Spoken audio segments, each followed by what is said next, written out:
Thank you for joining us. First at 5 tonight, risk and reward. Have you noticed more TV commercials advertising sports betting? You definitely have if you watch sports on Canadian TV channels or apps. A federal ban on single-game sports betting was lifted a year ago this month, opening up new ways to gamble.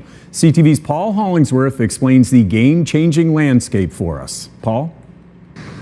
Jason and Katie, you could say it's a new reality. Plenty of examples of how sports viewers, even casual sports viewers, are being pushed towards gambling platforms. In the television and digital sports viewing universe, go! Commercials are now promoting online sports gambling platforms. I'm Georges Saint-Pierre, and I play different. There are lots of them featuring big names in pro sports. Some ads are appearing during games, not just commercial breaks. Chicago is plus 590 on the money line. Hockey analyst Craig Eagles says it's an example of how sports, television, and fan interaction have evolved. Growing up, we'd always have the friendly wagers on our favorite hockey clubs or baseball teams.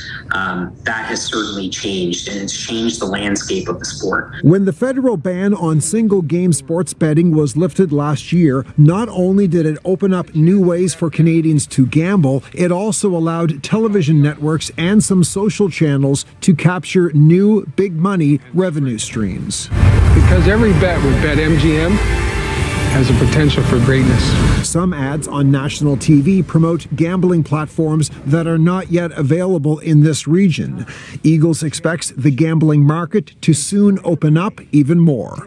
You can't bet on individual at-bats or anything like that here in Atlantic Canada, but you can do that in Ontario. So there's a niche market there that the maritime governments could look at expanding if they choose to. Psychologist Simon Sherry says these ads are usually effective when it comes to attracting would-be gamblers. Gambling ads work. Exposure to gambling ads changes attitudes, changes intentions, and ultimately changes behaviors.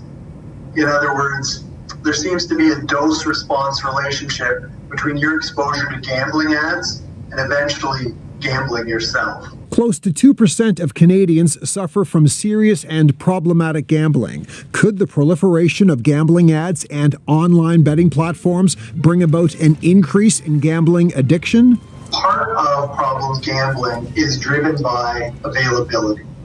If you make gambling more available to a population, more people will gamble and more people will gamble problematically.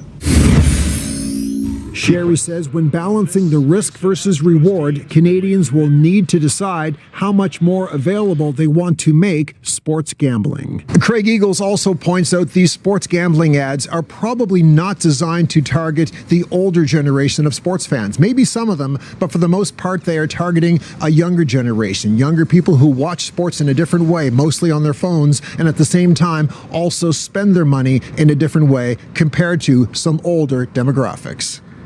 Jason and Katie.